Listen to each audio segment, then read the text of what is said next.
हाँ जी, सबको सब गालबान को अस्सलाम वालेकुम।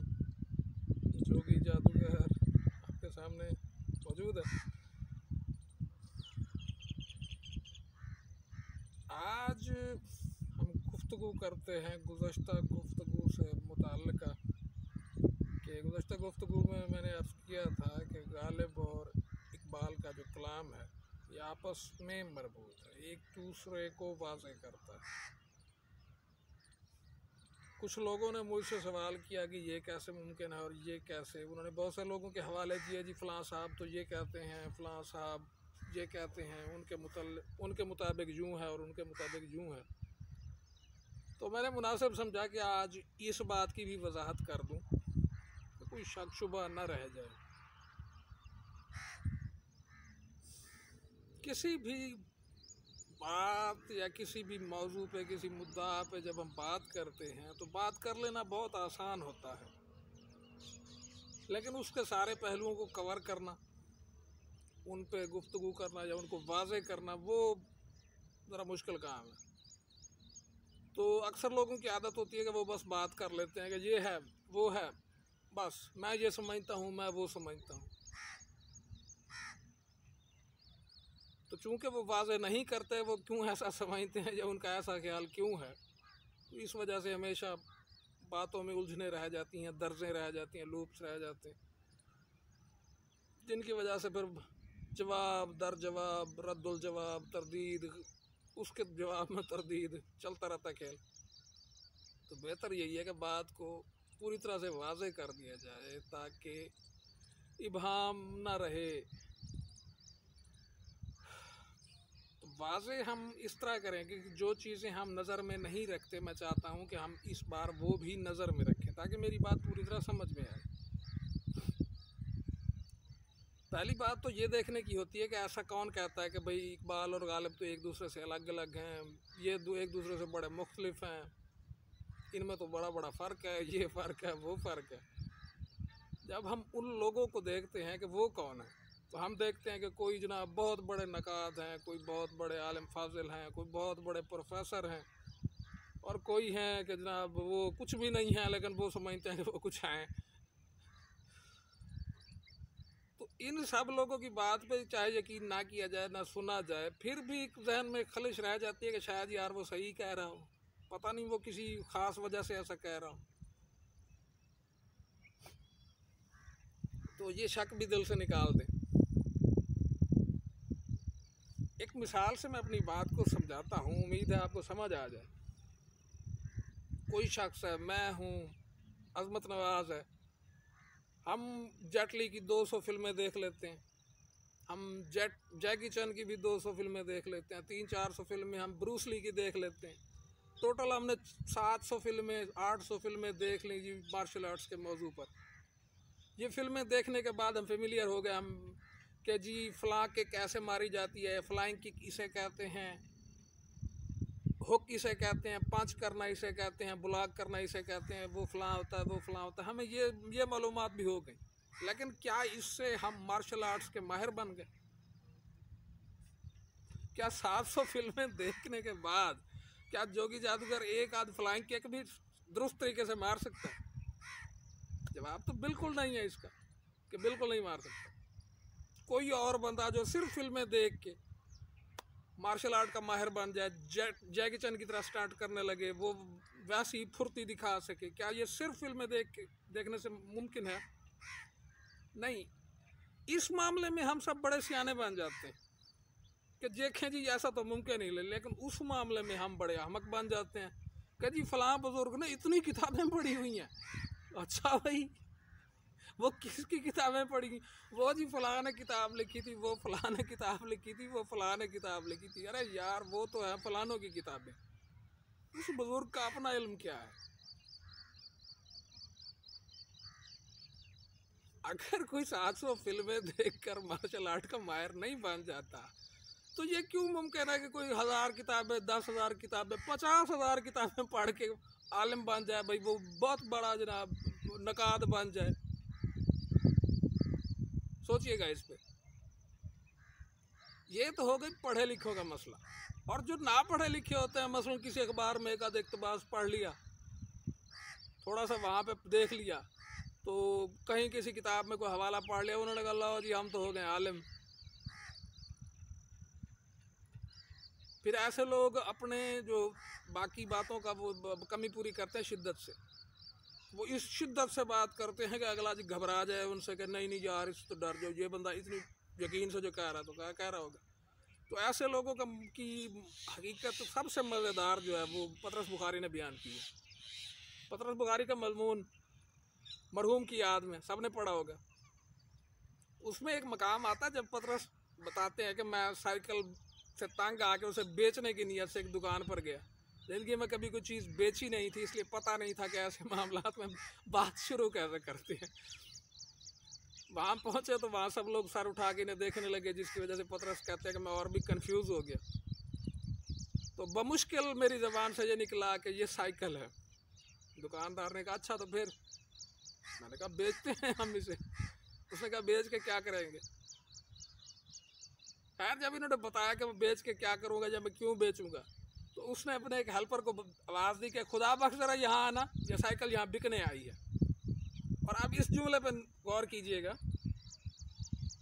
पतरस लिखते हैं कि जिन हजरत के इसमें गिरामी खुदा बख्श था, उन्होंने साइकिल को दूर से यूं देखा जैसे बू सूंघ रहे हैं।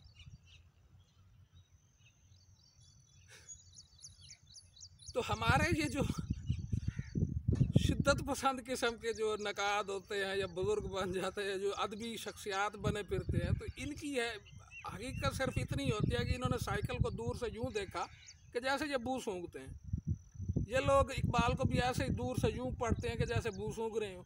ये गालिब को तो ऐसा नाक पर रुमाल रख के भाई कहीं ईमान ही न चला जाए, तो दूर से यूं पढ़ते हैं कि जैसे बू सूंघ रहे हो। एक आध शेर पढ़ लिया, गज़लें पढ़ ली, भले ही पूरा दीवान पढ़ लिया, पूरा कलाम पढ़ लिया, तो क्या उससे आलिम बन जाता है। अगर इस तरीके से बंदे आलिम बनते हैं तो भाई फिर सबसे बड़े आलिम तो हुफाज हुए, हाफिज।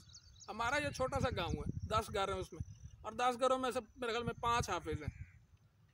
और उन 5 को अल्हम्दुलिल्लाह अल्हम्दुलिल्लाह कुरान मजीद की एक आयत का तर्जमा नहीं आता होगा, लेकिन कुरान मजीद वो फर सुना देंगे। अब कोई बंदा अपनी खुश अकीदगी के बायस कहता है जी कुरान तो सब उलूम का मंबा है, लिहाजा जो हाफिज है उसके अंदर तो उलूम का मंबा है, वो आलिम होना चाहिए, लेकिन हाफिज आलिम क्यों नहीं होता। इस मिसाल पे भी गौर कीजिए कि सिर्फ देख लेने से, सिर्फ दूर से खुदा बख्श की तरह बू सूंघ लेने से कोई नहीं बन जाता।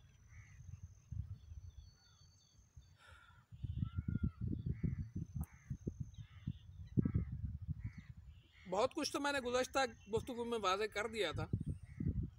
अब मैं एक आसान सी मिसाल देता हूँ कि जिसको जो लोग असली तालीम याफ्ता नहीं है, जिन्होंने जदीद उलूम हासिल नहीं किए, वो लोग इस बात को समझ सके। दर्स निज़ामी जिन्होंने पढ़े मदरसों में या इधर उधर, तो वो बहुत अच्छी तरह जानते हैं 2 किताबों को, एक काफ़िया और एक हिदायतुन नहव।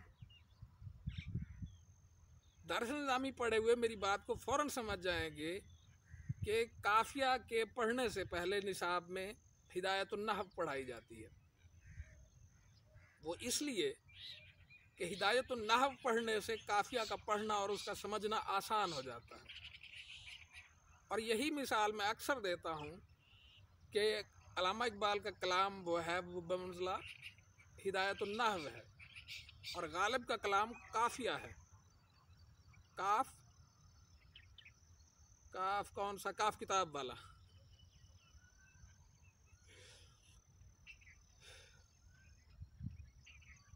अब कोई भी सादा दिल बंदा जिसने कभी दर्स निज़ामी नहीं पढ़ा, उसने फ़कत 2 किताबें देखी हो, एक पर लिखा हुआ हिदायतुन नहव, एक पर लिखा हुआ जी काफ़िया।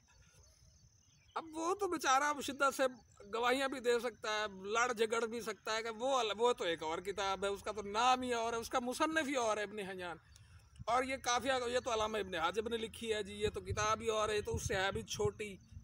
कहाँ हिदायतुन नहव, कहाँ काफ़िया, क्यों तुम इन दोनों को मिला रहे हो। तो वो बेचारा सादा बंदा भी अपनी जगह ठीक है कि दोनों अलग अलग किताबें, लेकिन ये तो जानने वाले जानते हैं भाई, एक गाले विच हो रहा है।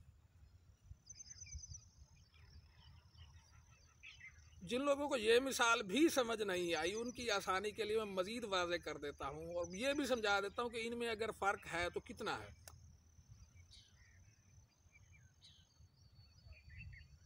देखें, खेल खिलाड़ी सब जानते हैं, हम सबको किसी न किसी खेल का शौक़ होता है। हम बचपन में कोई ना कोई खेल सब भी खेले होंगे, पिट्ठू गरम तक खेले होंगे, कंचे खेले होंगे, लाजमी नहीं क्रिकेट हॉकी, तो सारे खेल होते हैं। लूडो भी एक खेल है, कैरम बोर्ड भी एक खेल है, वहीं पे एक फुटबॉल भी एक खेल है। अब जो बंदा कैरम बोर्ड खेल रहा है तो वो भी खिलाड़ी।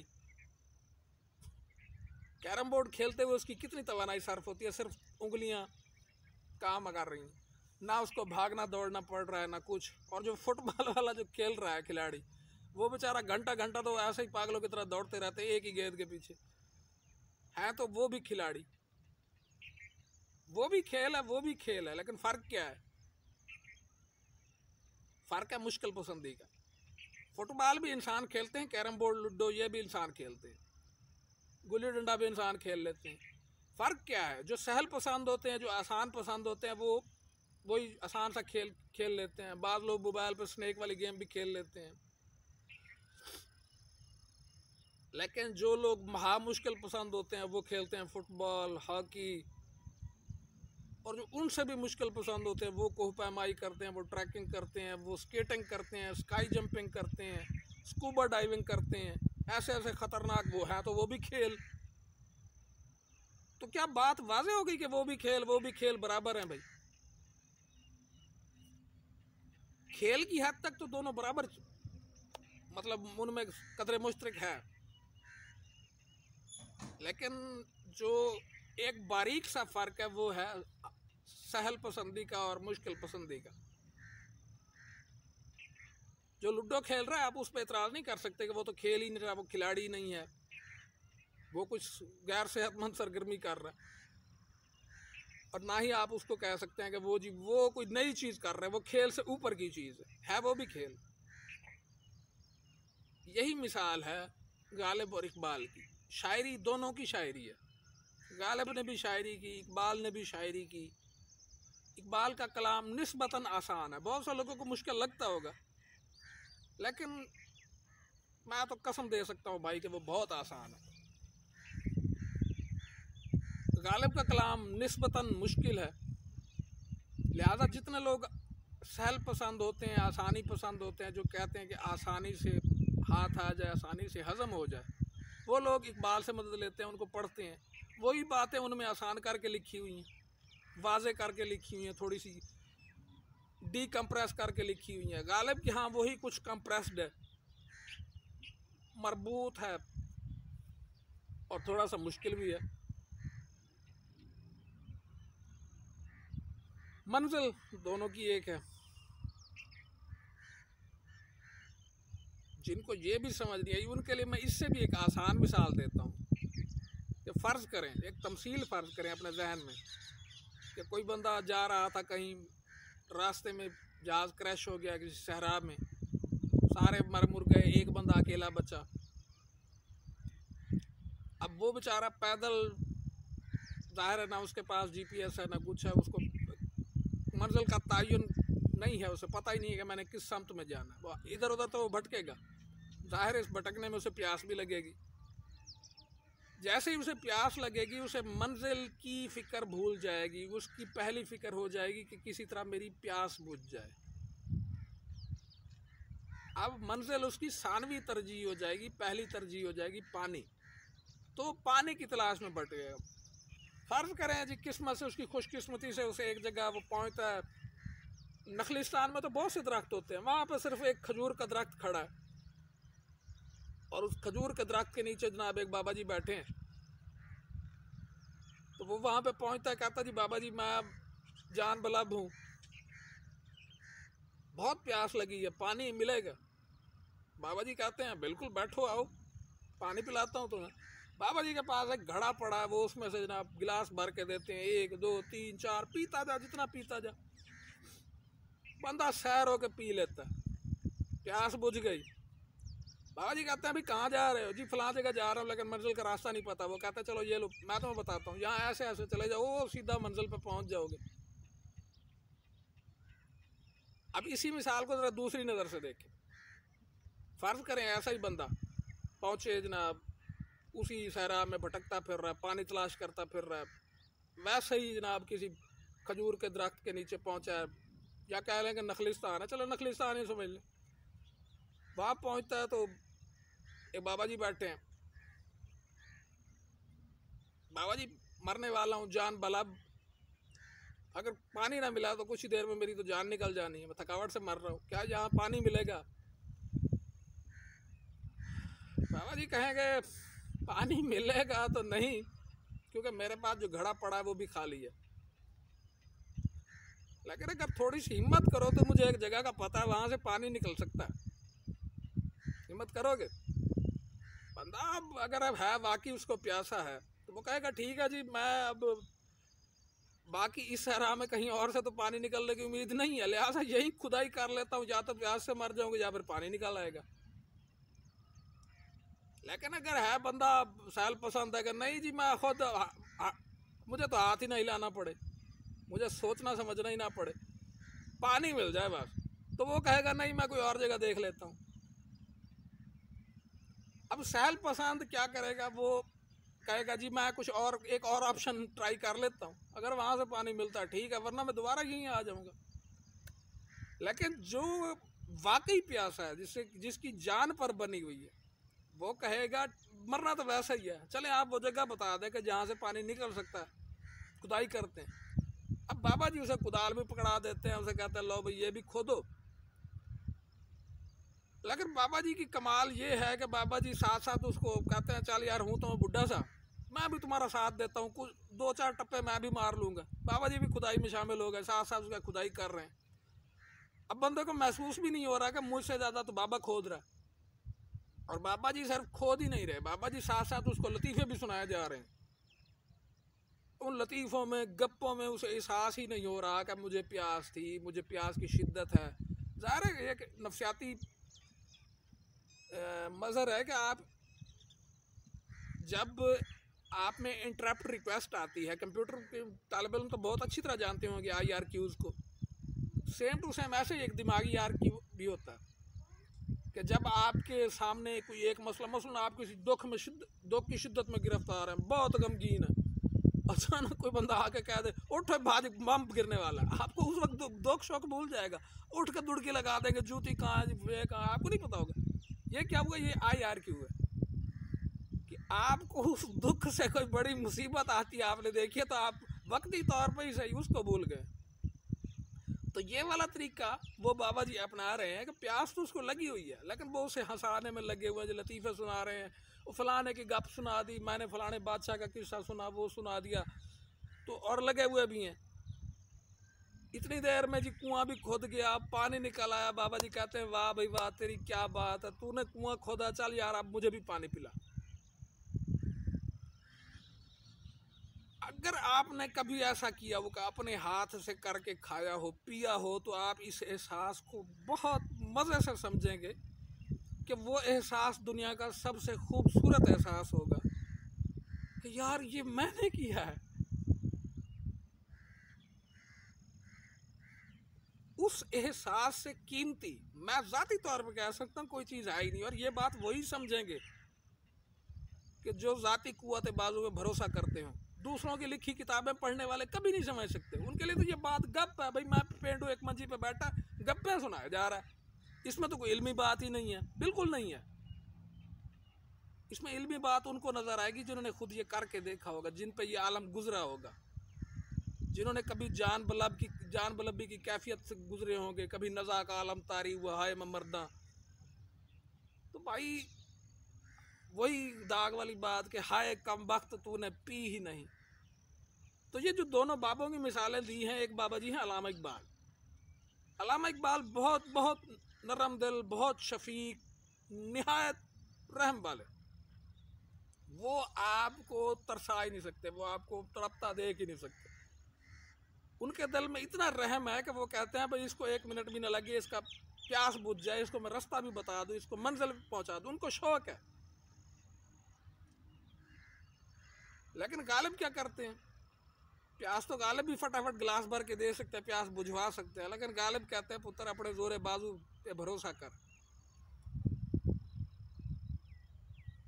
एक दफा जब वो खोद के पानी निकाल लेता है, वो अपनी हद देख लेता कि मेरी बर्दाश्त इतनी है, मैं प्यास के होते हुए भी मैं कुछ नया दरियाफ्त कर सकता हूँ। हालांकि वो दरियाफ्त कुएं का मकाम बताने वाले भी, जहाँ से पानी निकल रहा था वो बताने वाले भी गालिब है, लेकिन वो जो एहसास है कि मैं भी खोदने में शामिल था, ये जो अंदर से माना निकला है ना, मैंने शेर खोदा उसमें से माना निकला, तो ये मैंने खुद किया। वो जो खुदी का एक एहसास जागता है ना, ये गालिब के यहाँ जागता है। तो मुश्किल पसंद क्या करते हैं, वही काम, वही प्यास बुझाना, वही मंजिल का रास्ता पूछना, वो गालिब भी वही कुछ कर रहे हैं, इकबाल भी वही कुछ कर रहे हैं। बस ये है कि वो आपको भरा भराया दे रहे हैं जी, राज के पी, लेकिन वो पहले से भरा पड़ा। आपने पिया, प्यास बुझ गई, उन्होंने बताया जी वहाँ चला जा, यूँ चला जाना, यूँ दाएं मुड़ जाना, पाए मुड़ जाना, रास्ता बता दिया, आप मंजिल पर पहुँच गए। लेकिन गालिब क्या करते हैं, गालिब पानी भी आपको कहते हैं कि ला भी खुद भी खोद, मुझे भी पिला, खुद भी पी। ये बात ज़रा गालिब की मुश्किल है। जितनी मुश्किल है वो यही है कि गालिब आपको पका पकाया नहीं देते, आपको भरा भराया नहीं देते, ला भी ऐश कर। वो कहते हैं खुद भी पी ले, हाँ जो दूसरे आने वाले होंगे उनके लिए भर के भी रख दे। तो ये वाली जो आपके अंदर जो बगैर बातों के आपसे अमलन जो खुद ही जगाते हैं ना, वो गालिब जगाते हैं।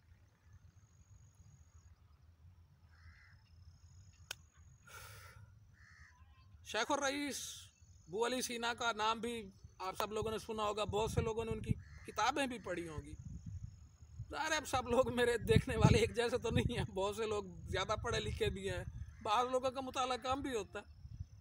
तो मैं सबसे चूँकि मुखातिब हूँ तो इसलिए कह रहा हूँ कि शेख और रईस और हज़रत अबू सईद अबुल खैर, इनके बारे में बाज़ लोगों को मालूमात होगी, बाज़ ने उनकी शायरी भी पढ़ी होगी और बाज़ तो उनके मदाह भी होंगे, फ़ैन भी होंगे। तो मशहूर है इनके बारे में कि एक दफ़ा इनकी मुलाकात हुई, शेख और रईस हज़रत बू अली सीना हज़रत अबू सईद अबुल खैर की मुलाकात को आए।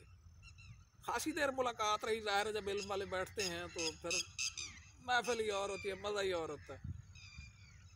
खासी देर इनकी महफिल जारी रही और जब शेख और रईस रुखसत हुए तो हज़रत अबू सईद अबुल खैर के मुरीदों ने पूछा कि आपने उन्हें कैसा पाया या कैसा था। जाहिर है भाई, हर मुरीद के ध्यान में तो यही होता है कि मेरा पीर सब तो बड़ा है भाई, और ये हक भी है, समझना भी ऐसे ही चाहिए। तो उन्होंने इस नज़र से पूछा कि अभी ये हमें शायद बताएंगे कि वो तो कुछ है ही नहीं, या वो बस हाँ छोटी मोटी चीज़ है। तो उन्होंने इस नज़र से पूछा था कि ये अब हमें कोई शेख और रईस की कमज़ोरी शमज़ोरी बताएंगे। तो उन्होंने पूछा कि जी आपने उन्हें कैसा पाया। हज़रत साहब ने फरमाया, जो मैं देखता हूँ वो जानता है, यानी जो चीज़ मैं अपने अहवाल और अपने मुशाहिदे के दम पर देखता हूँ वो चीज़ वो अपने इल्म के बल पर जानता है।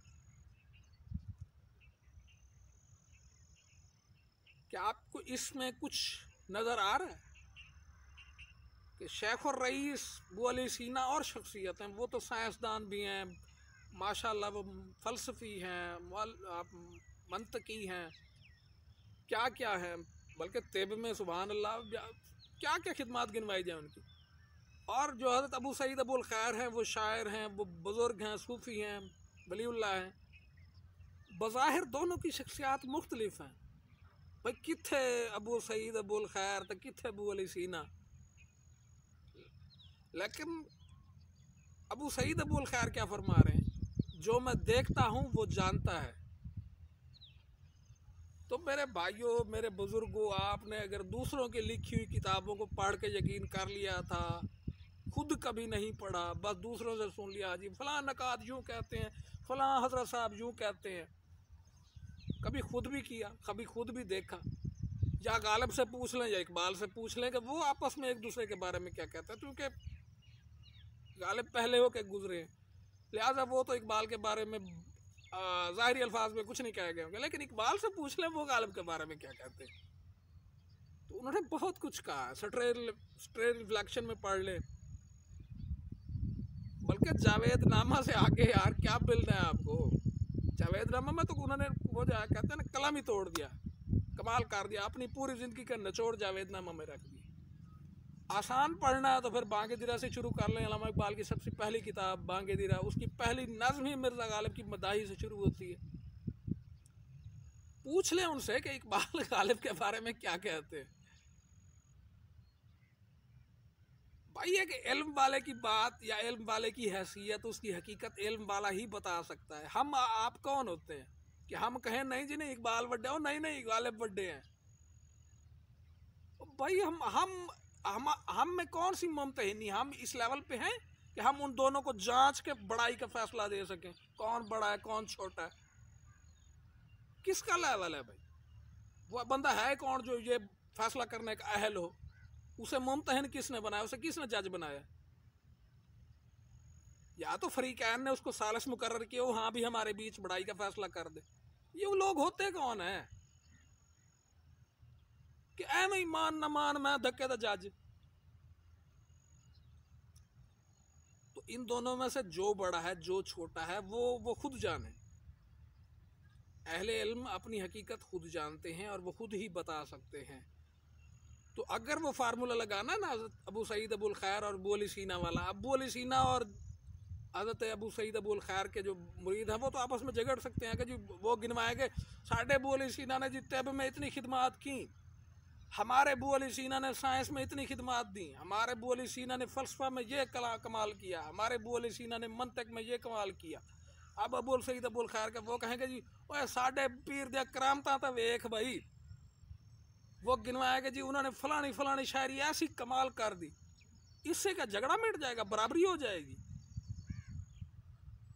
हम लोग क्यों गलत पैरामीटर्स को उठा लेते हैं, कभी फलां चीज़ से नाप लो फलां चीज़ से नाप लो। सीधी तरह कर लो कि उनसे ही पूछ लो जी कैसा पाया, तो उन्होंने कहा कि जो मैं जानता हूँ जो मैं देखता हूँ वो जानता है। बात ख़त्म भाई, झगड़े मुक्के। और हम मैं के झगड़े लेके बैठ जाते हैं और नहीं नहीं जी इकबाल बड़े बड्डे हैं और नहीं नहीं गालिब बड्डे हैं भाई, इस तरह। तो ये झगड़े हम बस हमारे हैं, हम इनको कर सकते हैं, इनकी हकीकत कुछ नहीं है। अल्लाह ताला में समझने का, सोचने का, खुद देखने का शऊर अता फरमाए, तौफीक अता फरमाए। ये ना हो कि हम अंधे की तरह हमने लाठियाँ पकड़ी हुई हों, किसी के हाथ में फलाने नकाद की लाठी है वो उसको रास्ता दिखा रही है, किसी के हाथ में जी फलाने किताब नवीस की लाठी है वो उसको रास्ता दिखा रही है। ये दीवाने गालिब कितना दूर है भाई, खोल के खुद क्यों नहीं पढ़ लेते? लेकिन हाफिज़ों वाला नहीं पढ़ना कि जी बस कुरान मजीद की तरह हाफ़िज़ यालमून तालमून मालमून कर लिया। भाई बैठ के पढ़ें। जैसे सैर करना होता है ना, एक होता है सफ़र करना, एक होता है सैर करना। मुसाफिर बज़ू करके गुजर जाता मोटरवे से, सैर करने वाला है तेरी वादी वादी घूमूं तेरा कोना कोना चूमूं। तो गालिब को पढ़ना तो सैर कर करके पढ़े, ऐसे दगड़ दगड़ नहीं कि दजाल की रफ्तार से आप आए और आपने एक ही सेकंड में पूरी दुनिया घूम ली। जी मैंने जी दीवाने गालिब पढ़ा हुआ है, सुभान अल्लाह, बस पढ़ा हुआ ही है, काफ़ी है, आपको तो बहुत है। और हमें देख ले जी, अरसे गुजर गए, एक एक शेर 8-8 साल मुझे एक एक शेर में लग जाते हैं, होश ही नहीं आती। मैं हैरान होता हूँ यार, कितने कमाल के लोग हैं जो कहते हैं हमने पढ़ लिया, और मुझसे तो यार आज तक पूरा दीवाने गालिब नहीं पढ़ा गया। बड़ी बात है भाई, मैं आपकी हिम्मत को सलाम करता हूँ, आपकी सलाहियत को सलाम करता हूँ कि आपने पढ़ा हुआ है। दुआ करें मेरे लिए भी कि अल्लाह ताला मुझे भी पढ़ने की तौफीक अता फरमाए, मैं भी पूरा पढ़ लूँ। आज तक के लिए बस इतना ही। इन कही गई बातों को मजाक समझ के उड़ाने दीजिएगा। मेरा अंदाज़ बयां अगरचे शौक ज़रूर है, लेकिन मैं चाहता हूँ कि कोई मेरी बातें सुनते हुए बोर ना हो, बात भी पहुँच जाए, बोरियत भी ना हो, कोई तंग भी ना हो। लिहाजा मेरी बातों से ये जो मज़ा है, ये जो बीच बीच में जो गैर ज़रूरी तड़के आपको लग रहे होंगे, इनको नज़रअंदाज करके बस आप मुद्दा पे जो अगर फोकस रखेंगे तो उम्मीद है मेरी बात मुश्किल नहीं थी, आप समझ गए होंगे इंशाअल्लाह। फिर किसी नए मौजू नई बात के साथ फिर हाजिर होंगे।